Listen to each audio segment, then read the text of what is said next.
How to prepare an old book cover for new journal or sketchbook. To get started, you'll need a book that you would like to use the covers from. You might have one around your house. I found these at local flea markets.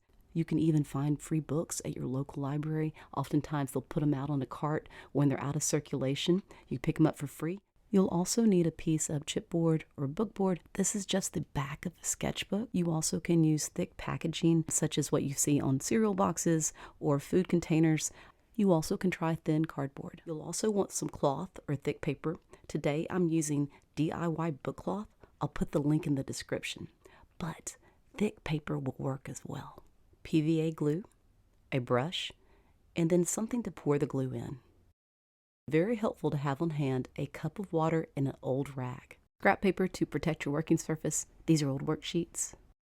A surface to cut on. This is just a cutting mat. A ruler, a pencil, and a craft knife, and possibly scissors. Non-stick paper such as parchment paper, or I'm actually using the paper from the heat and bond I used to make the book cloth. Something heavy to press your covers. Today I'm using old books. For a rounded spine, I suggest using an old dowel or other round object. Optional supplies are a bone folder, tape, either painter's tape, or you can DIY painter's tape with masking tape. Sandpaper. Make sure to choose a fine grit. Today I'm using 220. The higher the number, the finer the grit. And ribbon, if you'd like to make some simple headbands. Pick your book and grab your craft knife. I found the cover is easier to remove if you take your book and you stand it upright on a table. What we're looking for is the gap between the text block, where all the pages are, and the very edge of the spine. You might have to pull on the text block a little bit and use your finger to pry the back open. If your book does not have this gap, or you cannot find a way to spread it apart to create one, you might want to choose another book to work with. Hold your book so that the text block wants to pull away from the edge of the spine.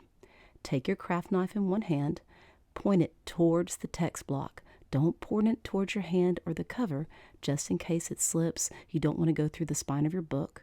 You'll take that craft knife and run it down the length of that gap between the text block and the spine. That first piece of paper may come off. It's no big deal.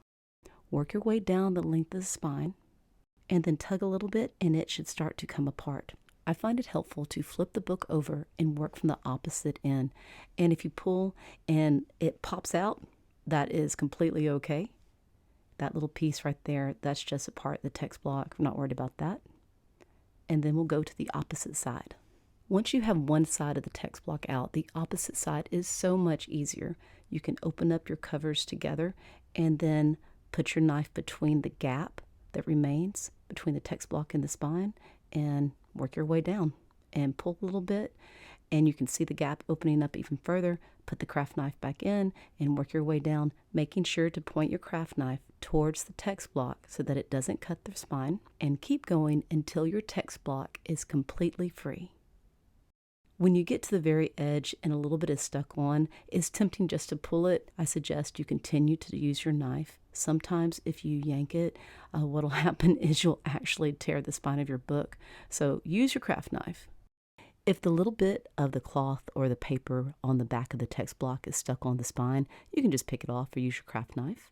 It's now time to clean up the edges of the paper on the inside of the front and back cover. You see how it overlaps the area where the spine is? We're just going to clean that up. I'm going to keep these papers, and so going to try to use my craft knife and neatly cut off the edges, and then switch to using scissors, which is a little bit easier. If you decide you don't want to keep them, you can do the same thing and just completely cover them up. You also can pull the paper right off. Sometimes it doesn't come off completely. You just have to take your time. It doesn't have to be removed completely to cover it up. Sometimes, though, it will leave a little bit of texture when you pull them up, so just be aware of that. A little tip, if you bend the book backwards so that the face of the front and the back covers are touching each other, it makes it a little easier to get that little edge to pop out so you can cut it off. Remember, it doesn't have to be perfect. We're just cleaning up the excess. This part is about to be covered. The next step is to reinforce the spine of your book. There are many different ways to do this. It's best to just experiment and find the way you like the most. To know the size to cut our bookboard, we need to take our ruler and measure the inside area of the spine. An easy way to get your measurements is to use your ruler and measure from edge to edge of those papers on the inside of the covers, and that will give you the length.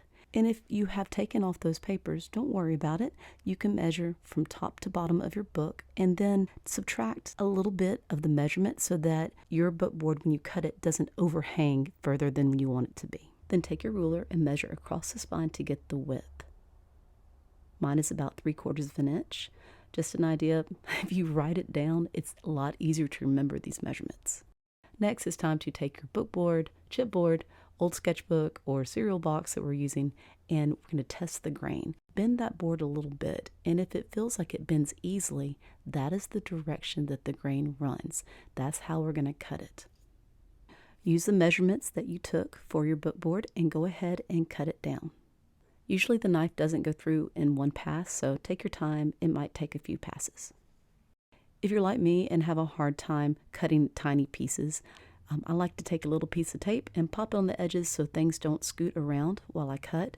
You also can take masking tape and tap it on your clothes to de-stickify the tape. And once it has a little fuzzies on it, it will not tear up your paper either. And you can use that to hold down your bookboard as you cut it. Next, let's go ahead and cut our book cloth.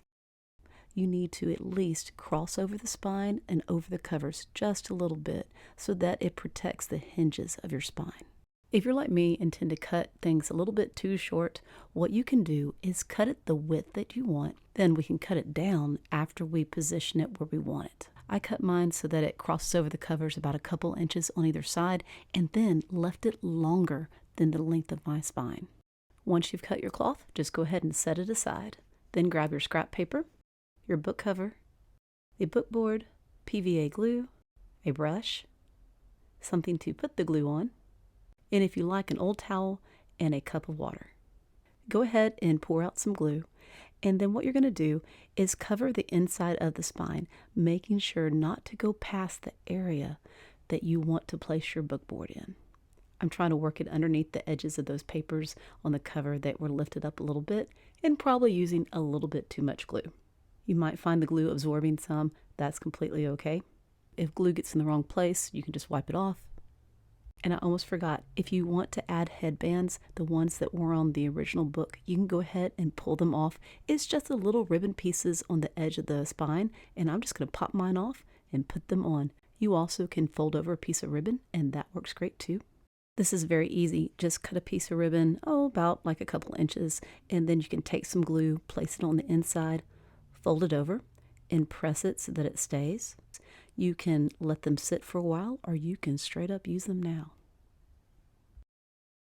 These are not necessary, but if you decide to use headbands, whichever you use, add a little bit more glue to that area and then place them down, add a little bit more glue over the top, and then go ahead and add in your bookboard, and that will sandwich those headbands in between the bookboard and the spine.